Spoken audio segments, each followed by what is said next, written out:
Alors, je m'emmerde, du coup on va faire la même que l'autre fois.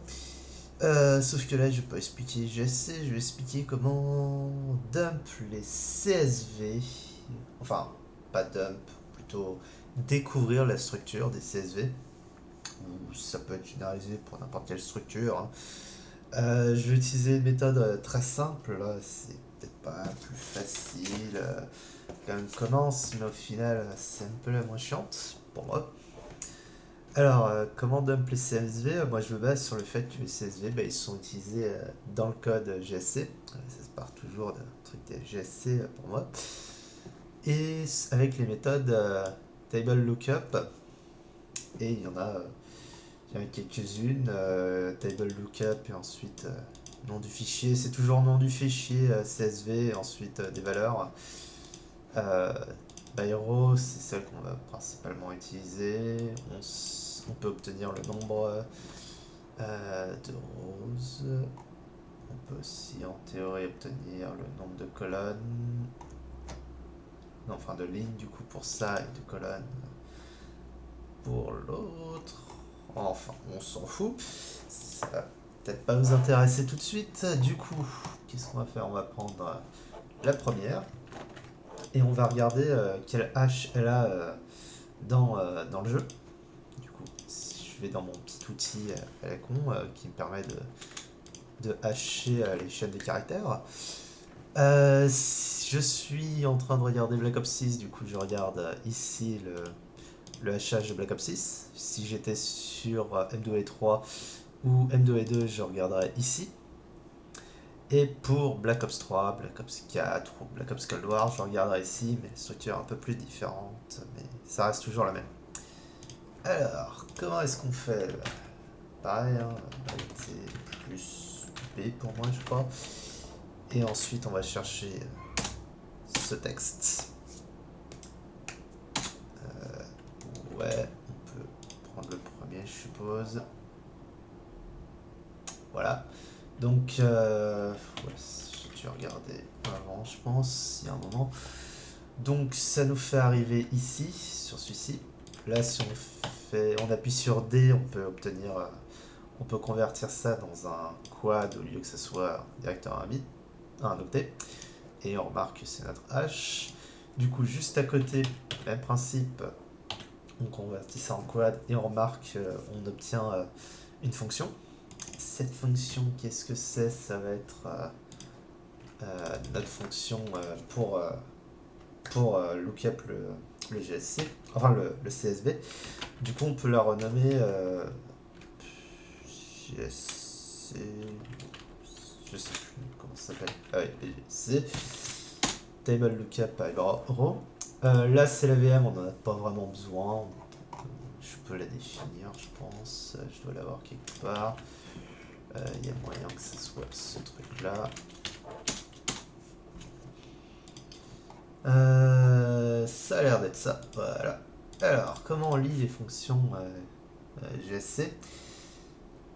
Faut savoir qu'il y a plusieurs paramètres. Du coup, souvent, il y a des petites indications, genre quel est le nombre de paramètres. Du coup, je suppose que ça doit être celui-ci. Si je renomme juste ça et que je change le type. Ouais, voilà. Du coup, ça, c'est le nombre de paramètres. Je vais la transformer. C'est VM get num params. Rajouter des parenthèses. Voilà. Et index. C'est un int grâce à ce qui était écrit ici. Du coup, je peux obtenir comme ça le nombre de paramètres pour cette fonction qui vient d'être appelée. Je peux aussi transformer ça pour que ce soit plus joli. Et si je ne groupe pas de caractères, c'est mieux. Voilà. Alors, qu'est-ce que ça fait? Ça appelle la fonction. Ça regarde si le nombre de paramètres est en dessous de 3. S'il est en dessous de 3, ça fait une erreur. C'est observable ici parce que, oh, c'est le meilleur exemple en plus. Le nombre de paramètres, c'est d'abord le nombre de CSV, la ligne, parce qu'on est en train de chercher par la ligne, et ensuite ici c'est la colonne, du coup CSV, ligne, colonne. Et si on est en dessous de 3, bah, on n'a pas assez d'informations, donc on ne peut pas chercher. Et ça nous retourne évidemment une erreur. Du coup, deuxième principe, on a des paramètres. Du coup, il va avoir des fonctions qui vont permettre de lire ces paramètres. Là, je vais reprendre le même principe et copier ma petite VM. Ici, on voit un truc avec 0, 1 et 2. Du coup, ça, je vous le dis, c'est les paramètres, mais si on voit ça, on dit c'est très probablement les paramètres. Alors, qu'est-ce que le premier paramètre de cette fonction? Ça va être le fichier CSV. Le fichier CSV, c'est un hash. D'ailleurs, je sais même pas pourquoi elle n'est pas déjà nommée, il me semble que j'avais déjà fait. On s'en fout. Du coup, ça, c'est notre VM. Voilà.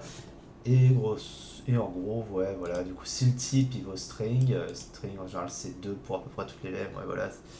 Et bah, ça chope la string et ensuite ça la hash. Voilà, ça c'est le hash pour les. Comment on appelle ça? Pour les ressources, du coup, pour les assets. Du coup, on est en train de chercher une asset vu que c'est un CSV. Du coup, ça convertit ça dans un hash. Et ça nous renvoie. Sinon, qu'est-ce qu'on a? Ouais, ça doit regarder si c'est plus ou moins un type hash. Et ensuite, ça nous le retourne. Parce que dans cette VM, il y a énormément de hash disponibles.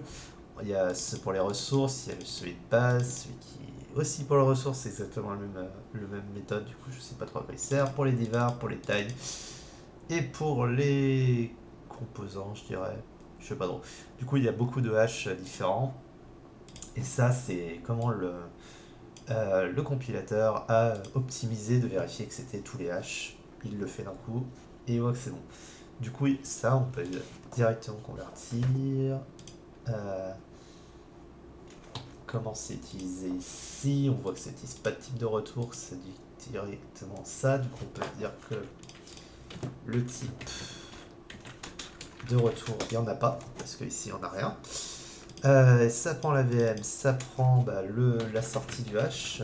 Un hash, c'est toujours en 64 bits, ou au maximum, on peut dire. Et ici, ça va être l'index du paramètre. Hop, celui-là, on peut le dire que ça va être celui-ci. Et on peut retransférer ça, srvm, getH. Voilà. Et du coup, on a toute notre fonction. Du coup, l'instance, le hash de sortie, et ici, c'est quoi? C'est l'index de notre paramètre, du coup, c'est celui qu'on a mis en premier. Voilà, ensuite, on a row et colonne. Du coup, ici, on peut renommer ça en hash. On a un qui vaut la row, comme je viens de dire, donc on peut renommer ce truc en row. Et ici, 2, du coup, en colonne. Ici, ouais, je peux le refaire en soi. Ça, je fais directement. Voilà, du coup, la VM, on voit qu'on a suffisamment de paramètres. Si c'est un nombre, on renvoie. Si c'est un nombre, bah, c'est déjà bon. Ouais, d'ailleurs, je me suis bourré ici. Ça va sûrement être ceci. Voilà. Voilà, si c'est un nombre, on renvoie ce nombre. Si c'est pas un nombre, on renvoie une erreur logique. Du coup, celui-ci, on peut le renommer comme son petit cousin, getInteger. Voilà. Du coup, on a le hash, on a le row, on a le colonne. On voit qu'il y a une fonction ici qui prend tout ce que je viens de citer, plus un truc appelé V11, V12 ici peut-être, H, V9. Ouais, voilà. Et que ça rend dans ARX, du coup, voilà, ça doit être où est-ce qu'on va récupérer notre CSV. Du coup, si on va là, on a dit que ça c'était la VM, ouais, ça c'était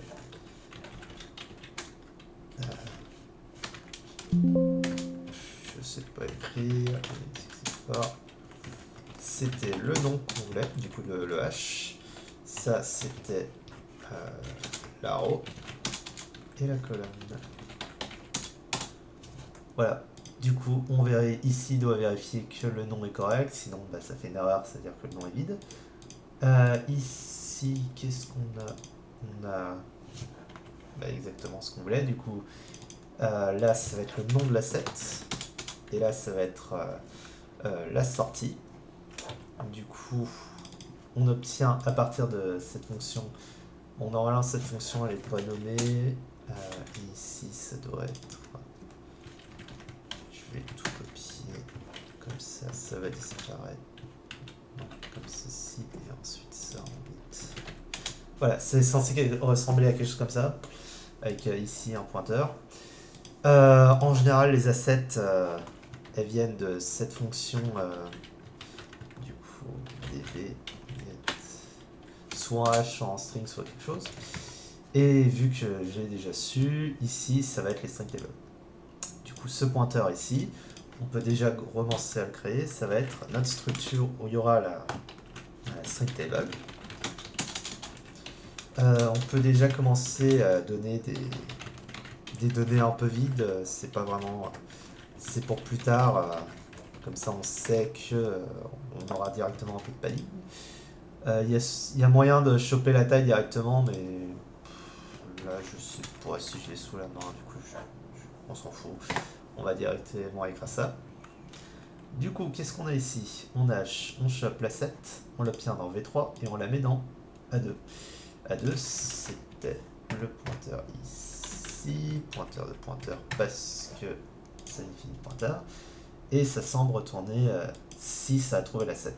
Du coup, ça, on peut dire que c'est le db get string label. Là, ça va être le, le tableau. Et ça se lit, ça chope le hash, ça l'obtient, ça le met dans la sortie et ça renvoie si ça va être trouvé. Du coup, ici, ça vérifie si ça a été trouvé. Du coup, si ça renvoie false, c'est-à-dire que ça n'a pas été trouvé, du coup, ici, ça fait une erreur. Et dans V12, on a notre table. Du coup, ici, on a quoi? Bonne question, on a quoi? On a une sortie de quelque chose, on ne sait pas trop ce que c'est. Là, on a notre table, on a la ligne. Du coup, on peut continuer en fond. Ça, on a dit que c'était notre table. Là, pas de sens, 0. Et là, c'est colonne. Voilà, ça c'est, on sait pas trop, ouais, c'est ça, c'est ce que je pensais. Donc, ici, on va vraiment lire ce qu'il y a dans la table. Du coup, la première chose à faire, c'est de regarder là. Du coup, on obtient colonne qui est comparée à quelque chose ici, row qui est vérifié quelque chose ici, et vérifier que si c'est nul. En fait, là, on va regarder dans la table le nombre de colonnes qu'il y a dans notre table et le nombre de rows qu'il y a dans notre table et ces valeurs-là. Ici, on peut voir que ça prend des words, non, des 10 words. Du coup, ici, c'est celui du bas et celui du haut. Du coup, on peut convertir UNK08 qui est ici en 2 words. Voilà. Du coup, ça va devenir ceci. Et on voit que là, parce qu'ils sont signed, voilà. On peut voir qu'ici, on obtient des bien meilleures comparaisons. Et on peut dire que celui-ci, c'est les colonnes. Et ici, ça va être les rows. Bon. Juste pour la forme, mais en général, le premier, c'est toujours le nom. Bon, enfin, le H. Et ensuite, on a les colonnes du nom. Voilà, tranquille. Du coup, si la colonne est supérieure au nombre maximum ou si, pareil pour la ligne, ou si le nombre est négatif, des mauvais paramètres quoi. Ici, ça va sûrement, ouais voilà, ça retourne plein de zéros partout. Est-ce que si je convertis, voilà, ça renvoie des zéros partout dans cette structure que je n'ai toujours pas définie. Sinon, si c'est bon, ici on a nos données. Du coup, on obtient ce nombre-ci. On voit quand c'est utilisé comme ça, c'est que c'est un pointeur. Qu'est-ce qu'on peut apprendre sur ce pointeur? Tout d'abord, on a ici ici, il est utilisé. Ouais, voilà. Il fait 8 fois V7 et V7 il vaut 5 fois la colonne. Du coup, ici, on sait qu'on a 5 fois 8 des éléments qui font 40 de taille. Oui, 5 fois 8 ça fait 40, hein, au cas où. Et c'est d'ailleurs ce qui est écrit ici. Du coup, on peut créer un objet qui fait 40. 40 en hexadécimal, c'est 28, au cas où. Du coup, on peut commencer à créer une structure qui s'appelle string table. Je sais plus comment on appelle ça, element peut-être. Colonne. Ouais, je crois que c'est colonne. Du coup, on va lui attribuer des éléments un peu par défaut. Hop. Et on a dit qu'il faisait 28, du coup on s'arrête à 20, parce que 20 plus la taille d'un 64 bits, c'est 28. Et on a dit que celui-ci, c'était AINK 18. Du coup, hop. Et ça, on va dire, c'est les columns. Ouais, par contre, il va sûrement me cracher dessus. Ce que je viens de faire. Deux trucs avec le même nom. Voilà. C'est bien. Du coup, voilà. On a cette structure un peu bizarre qui est lue ici. Du coup, qu'est-ce qu'on a là? V7, c'est donc, les deux. Je ne sais pas pourquoi il est copié. C'est sûrement parce que, ouais, voilà, il est dans un R9 et RDX c'est mieux. Ici, on voit que on va regarder le premier octet de tout ça. Du coup, le premier, on va le transformer dans celui-ci. Et ça, je le dis, pour que ce soit clair, c'est le type. Du coup, quel est le type de cette colonne? Ouais, voilà. Et suivant ce qui est ici, on va lire différentes tailles, parce que là, regardez, on va prendre notre sortie, enfin ce qu'on suppose qui est la sortie ici, on va mettre dans la sortie au tout début soit un keyword, du coup quelque chose de 64 bits. Si c'est ces deux types là, on va mettre quelque chose qui est un D-word, du coup 32 bits. Et là 8 bits, du coup un octet si c'est ce type là. Et ça va être lu différemment suivant les données. Du coup on peut dire déjà que ça va être data et ça va être un pointeur vers des données. Voilà. Du coup, c'est pas vraiment nécessaire. On peut déjà aussi, ici on voit cette structure, on peut la créer. Struct, ouais, sûrement c'est pas bien clair, mais si vous regardez 45 fois la vidéo, c'est sûrement plus clair. Du coup, quelle taille elle fait? On peut pas savoir la taille d'une structure tout de suite comme ça, vraiment. On peut pas indiquer, il faut regarder qu'est-ce qui est utilisé. Du coup, ici, on voit qu'il y a un maximum ici, l'index C, ce qu'il y a plus haut. Là, c'est index 0, index 0, index 0, index 8. Ouais, index C, c'est plus haut. Du coup, on va définir un octet. On a cette structure qui est en premier paramètre. Ici, elle n'est pas utilisée. Ici, elle n'est pas utilisée. Et elle fait, d'après ça, 24. Ouais, c'est pas impossible, hein, parce que... Ouais, de toute façon, on va faire comme si ici c'était plus haut, si on l'utilise là, 12, du coup c'est pareil. Voilà, du coup C, ça va prendre V9 qui est... je ne sais pas, on verra plus tard. Donc, on va prendre 0, on a dit, on va prendre ici UNK 8, et j'ai mis un 32 bits, comme ça, on va avoir une C directement ici. On voit que ça fait 10 à cause de l'alignement. Et voilà. Bon, qu'est-ce qu'on a ici? On peut voir dans une C que c'est rapide parce que c'est le type. Le type, je peux aussi créer un enum au lieu d'avoir, parce qu'ici on peut voir, là on a 1, 2, 3, 4, 5, 7, 1, 2, 3 est-ce qu'on a le 4, 5, 6, 7, 8, 9. Et ensuite on s'en fout. On peut déjà créer, au lieu d'avoir à gérer tous ces nombres par les lignes. Du coup, string table type. La taille, tout à l'heure, on a dit que c'était un octet. Et on peut déjà mettre toutes les valeurs. Du coup, string table type, un4, 0, 0, 0. Et ensuite, on peut faire tous ceux qui vont après. J'ai vu qu'il n'y avait pas de nul. Voilà. Non, c'est bon, super. Ici, je peux remplacer par mon type. Dans la colonne, même principe, par mon type. Et si je me suis bien démerdé en faisant F5 pour décompiler, j'ai les types qui apparaissent. Du coup, je peux déjà les nommer. Je peux pas vraiment les nommer comme ça, hein, il faut regarder les données. Mais je peux déjà savoir que 1, 2, 5, 6, 7, 9.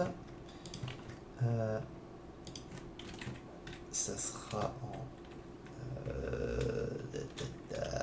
64.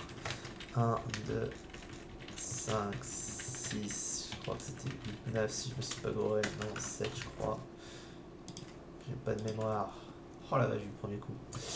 Ensuite ici, 3 et 8, vu que c'est un D-word ici, on peut mettre que c'est en 32. Et du coup le dernier, c'est en 8. Voilà. Du coup là ça indique la taille qu'il faut. On peut aussi remplacer cette structure là, du coup on peut mettre un union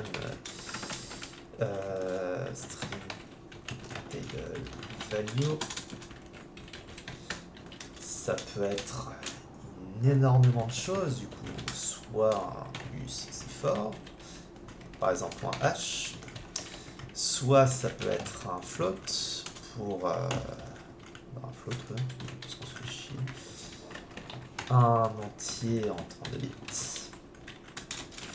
une chaîne de caractères, du coup, string, un booléen, du coup, on va mettre B. Qu'est-ce que ça peut être d'autre? On a vu qu'il y avait du 64, du 32 bits. Ouais, pour l'instant, ça nous fait un beau petit cocktail. Et si on remplace ce truc-là par on peut mettre... non, ça marchera pas. Voilà. Le D-word, pourquoi lui il ne le veut pas? Parce que comme un débile, j'ai mis ça en pointeur. Voilà, du coup ici ça nous remplace. Soit en 64, soit en 32 pour en Ici ça nous lit correctement parce que data c'est... Ouais, d'ailleurs ça pourrait être un void, c'est pas ça. Ça nous lit donné. 8, ici qu'est-ce que ça peut être? Bah, il faut juste regarder. Colonne 2, ça va être la colonne qu'on obtient. Du coup, est-ce que j'ai des fichiers CSV d'exemple sous la main? Qu'est-ce qu'on a là? Les codes noirs. Alors, un fichier CSV. Voilà, du coup, on a la colonne, ça va être toutes ces colonnes, à partir de colonne 2, ici, on a par exemple tous ces trucs en vert. On veut obtenir V4. V4 c'est quoi? C'est notre row 2. Quelque chose. Ici on voit ce qui est utilisé avec plus 2 fois quelque chose et qui est décomposé en pointeur. Du coup ça on peut dire que c'est un pointeur de ceci. Donc UNT 16 parce que c'est en 16 bits. Mais on ne sait pas ce que c'est. On peut voir que son petit collègue juste ici, c'est le même principe. Et on peut voir que c'est déjà plus joli. Qu'est-ce que c'est? Bah, on obtient valeur 1, valeur 2. Que ça, on ne sait pas ce que c'est. V8, c'est quoi? Ça va être l'offset de la row. Du coup, l'offset dans les données pour cette colonne de la row. Du coup, on peut dire que ça, c'est les offsets. Et V9, où est-ce que c'est utilisé? C'est dans notre sortie ici. Je ne sais pas pour l'instant, faudra regarder avec les données. Mais en tout cas, c'est quelque chose par euro, du coup on indique. Et voilà, on a presque décomposé toute la structure des colonnes. Du coup, ici on a le type, ici on a l'offset dans les données qui sont là pour obtenir à partir, ici on a notre colonne, quelle ligne on veut. Et dans notre string, bah, on a directement le nombre de colonnes, le nombre de lignes. On a en théorie tout ce qu'il faut pour dump. La seule question c'est qu'est-ce que vaut tous ces types. Et ça, on peut faire ça ici. Ça, on a dit que c'était string table output. Voilà. Qu'est-ce que tu me dis, toi? On a un 1 ici qui vaut effectivement ça. Oula, si je me prends le bouton. Hop, qui vaut effectivement ça. Celui-là, même principe, il vaut celui-ci. String table value. C'est pas value que je voulais. Non, c'est pas un value, c'était output que je voulais. Il faut en secours. Il me crie dessus parce que c'est plus gros le type. Et ouais, il râle quand même. Hein. Ici, il voit quelque chose qui vaut V9. V9.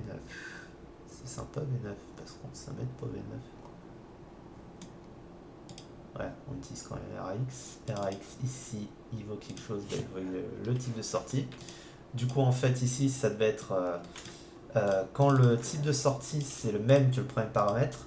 En général, on peut, ça veut dire que la fonction elle a sûrement été écrite comme ceci. Du coup, la VM en premier, du coup, ça devait être le 10. Et ça va être le type de sortie. Sauf que le type de sortie, il est plus gros que. Comment dire, que 64 bits, ce qui est supporté par le processeur. Du coup, on est obligé de passer ce paramètre en premier, du coup en type de sortie. Et c'est comme ça qu'il est placé. Et du coup, RX ici, et bah, il vaut ce qu'on veut. Ici, on a dit que RX, si j'ai le bon type, il vaut 8. Qu'est-ce que c'est 8? J'en ai pas la moindre idée. C'est sûrement écrit quelque part. C'est ce truc-là.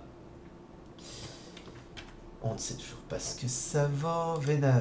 Qu'est-ce que vaut V9? C'est celui qui vaut avant. Du coup, on ne sait pas. Il y a un décalage de RAX qui va nous mettre ici. Plus 8B88. Du coup, en soi, on peut se dire que ça, c'est l'optimisation du processeur. Hein. Ce que ça veut dire, c'est que ça déplace. Si je me suis pas gouré, voilà, ça déplace dans V9 V11. Et ça, comment on peut le savoir? C'est que dans RAX, ici, on a le type de sortie. Du coup, il est là. Et on va foutre ça dans XM0. C'est c'est un pointeur pour les flottants. Enfin, les flottants.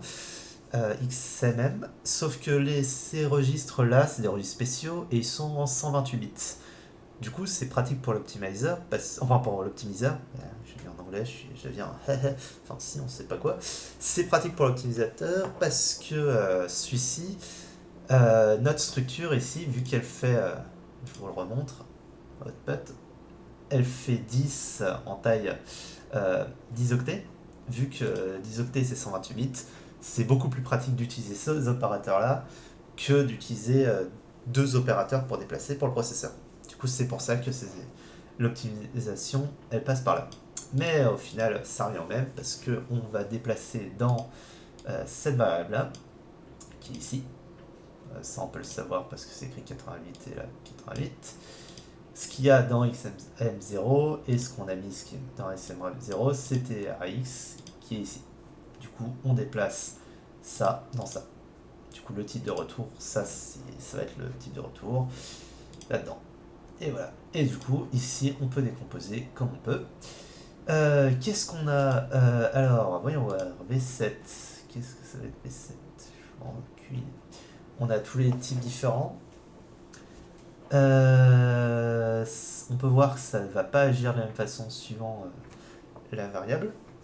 On va partir ici parce que ça a l'air d'être les haches de leur tête. Il me faut par contre l'instance. Hein. Enfin, on va se respecter. Non, je ne veux pas. Voilà, on va remplacer ça par l'instance SRC. Qu'est-ce qu'on peut voir ici? Ça prend une valeur que ça va mettre sur la pile, du coup, le type de retour. Et ça va mettre en SRCH. Du coup, je peux transformer ça en SRCVM add XH, soit le type de base. Et on peut mettre ici 64H, si je ne me trompe pas. Et en général, ces fonctions n'ont pas de retour. Du coup, voilà. On a déjà la première fonction. On sait que le 5 qui ici, on peut le remplacer par un XH en majuscule. Voilà. Ici, bah, ça a l'air d'être le même principe. Hein. On peut remplacer chacun de ces trucs par la même structure. Du coup, qu'est-ce que c'est celui-ci? Ça va être CRM XH ressources. Celui-ci, même principe, ça va être AXH divar, comme ceci. Et celui-ci, bah, ressource 2, parce que je n'ai toujours pas le nom. Et on peut remplacer ici notre string du coup 6. Voilà. On a dit que c'était quoi? De toute façon, je peux retourner en arrière. On a dit res, divar et 7, 9. Du coup, 7 qui est ici, c'est divar. Et là, ça va être res 2. Et on peut voir que ça a beaucoup plus de sens. Genre, on regarde le type, on voit si c'est un hash, on envoie un hash, si c'est un hash de ressources, on envoie un hash de ressources, ainsi de suite, ainsi de suite, ainsi de suite. Qu'est-ce qu'on a ici? Ici, on voit que c'est seulement 8. En général, si c'est seulement 8, on peut remplacer ça par byte, voilà. Ça met un entier et ça met 8. Du coup, ça, soit cette fonction, ça va être add byte, mais il me semble que ça n'existe pas. Du coup, en général, ça va sûrement être un booléen. Du coup, celui-ci, on peut remplacer celui qui est le seul qui est en 8 par bool. Et voilà, du coup, si c'est un booléen, on sait que ça va être un booléen. Il ne nous reste plus que notre zigoto ici. Qu'est-ce que c'est que cette fonction?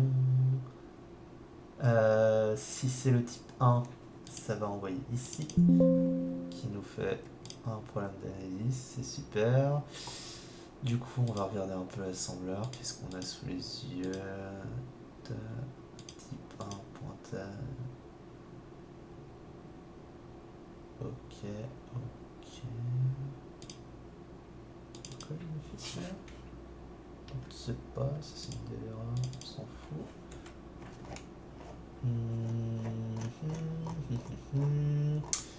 Sage de 3 conneries. Ouais, on ne sait pas trop. Ça doit être le truc par défaut. Ah voilà, si le type il est mauvais, du coup celui-ci on s'en fout, c'est jump là, ça push là. Celui-ci, ça doit sûrement être un define ou quelque chose. Enfin, on verra bien dans les données. Ensuite, notre ami ici, il prend le même traitement que ses petits cousins. On remarque ici c'est un entier qui prend une valeur. La valeur, ça va être int64. Voilà. Du coup, celui-ci en 64 bits, on sait que c'est 64. C'est toujours mieux, bien de préciser la taille. Ici, qu'est-ce que ça va être 32? 32, bonne question. J'en sais foutre rien. Alors, hop. Ouais, 32. 32, on l'a listé tous, sauf un. Du coup, 32, ici c'est float. En général, dès qu'on utilise ici le déplacement, hop, et qu'on a ici un truc qui est soit un double, soit un float, on sait que ça va être un float. Et on remarque si on est là, voilà, le type de retour, c'est float. Du coup, SRVM, add float, et voilà. Et on a trouvé au même moment ces fonctions-là et la structure. Ici, je pense, ouais, c'est plutôt que je vais lui donner un nom. Int. Voilà, d'ailleurs ça le caste en int. Il y a de grandes chances que celui-ci, ça doit être, vu que c'est le seul qui n'est pas indiqué. Ouais, voilà, ça doit être les strings, parce que en général, je ne vois pas string, parce qu'il y a toujours les strings dans les CSV. On ne peut pas y couper. Donc voilà, on a tous les types qui sont définis, on a notre structure, on sait quoi faire. Ici, on a un 13 qui saute là-dessus, qui a l'air d'être une chaîne de caractères vide. Du coup, ça, je pense que si la string est vide, ça va nous envoyer un undefined. Du coup, ça reste tout le bénéf. Et voilà toute la structure des string tables. Je vais sûrement faire une vidéo après pour les dumps. Je sais pas quand. Un jour, je n'aurai pas la flemme. Et en tout cas, bah voilà comment trouver toute la structure si quelqu'un a besoin de ça. Même si sûrement je vais s'en empêche. Cette structure ici, chaque fois j'ai utilisé les types. Les tu peux me donner le nom, merci. J'ai utilisé les types et la structure, c'est parce que je l'ai déjà décomposé.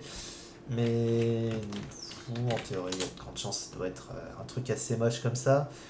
Et ici, vous avez un 6. Si vous allez dans le décompilateur, enfin dans le code du jeu, vous trouverez sûrement celui-ci. Non, il n'y a pas mieux. Vous trouverez sûrement celui-ci. Ouais, par contre, je vais remplacer comme ceci. Voilà. Oh putain. C'est quoi T10 type. Voilà. Vous trouverez sûrement ceci, où il y a à peu près tous les types. En général, c'est toujours plus ou moins les mêmes. Hein. C'est juste, ils ajoutent de manière assez aléatoire des hashes. Du coup, les hashes, ils vont décaler tout ce qu'il y a derrière. Mais il y a peu de chances que vous ayez besoin de ça. Pardon. En général, struct c'est au contexte, du coup c'est facilement repérable. Les animations, pareil, on s'en fout. Méthode et fonctions, pareil, c'est pas trop nécessaire. Ça va être tout ce qui va être ici qui est important. Et ici, c'est toujours plus ou moins les mêmes types. Si je fais ça et je vais voir. Bonne question. Il n'y a pas ici. Déjà. Au hasard. Ouais, voilà. Si on prend les types de Black Ops 4, comparé à Black Ops 6, Black Ops 6 qui est très proche des M2 et 3, je crois que c'est aussi dans un coin. Non, tu peux me l'ouvrir. Ouais, voilà. Si on prend les types de Black Ops 6 qui sont assez proches, on a Unify en premier, pointeur, string, vecteur. Il y a juste iString qui était passé à la trappe dans M2 et 3. Maintenant on l'utilise plus et c'est passé dans H. Du coup, je pense que ce H qui est ici et forcément doit être ça, mais sinon on voit c'est plus ou moins la même chose, hein. Vector, float, integer, c'est juste que le H il est ici parce que ça n'avait pas été jeté au même moment. Ça on s'en fout, ça on s'en fout, ça on s'en fout, ça on s'en fout, tout cela on s'en fout. Même principe ici. C'est juste que le H est différent. Et pareil, si je compare avec M2 on peut voir que c'est quasiment la même, c'est juste qu'ici ils ont sauté celui-ci. Mais sinon c'est toujours le même type, hein. Integer en général c'est 6, ici c'est 6. Ouais, Vector il était passé, il y en a un qui a été sauté ici, je saurais pas dire où. Voilà. c'est les mêmes types. Du coup, en soi, si vous voyez 6, ici il y a de grandes chances que c'est un entier. Voilà. Ensuite, instance float. Comme j'ai dit, si vous voyez double float et plein de merdier, en général, ça va être quelque chose qui va être lié à un float. Il est extrêmement rare que les gens utilisent des bytes pour passer des données. Du coup, quand vous voyez un byte, vous pouvez souvent le transformer en boule. Les bytes, ça va souvent être pour des flags, pour des types, mais vraiment des petits trucs, hein, pas des trucs comme ça général. Et pareil, quand vous voyez plein de 64, quelque chose de 64 bits, ça va être. Il y a de grandes chances que ce soit un hash. Genre ici, même si ici il est passé en entier, hein. Du coup, même si vous savez pas ici c'est un hash, quel type de hash c'est précisément, au final on s'en fout, vous mettez juste que c'est un hash quand vous dumpez, et voilà. Ensuite vous regardez la valeur, est-ce que ça va être je sais pas quoi, FOV, connerie, un truc random. C'est là peut-être que vous allez pouvoir déterminer, mais ce sera pour autre chose. Ici, même principe, si vous en manque un, c'est sûrement string.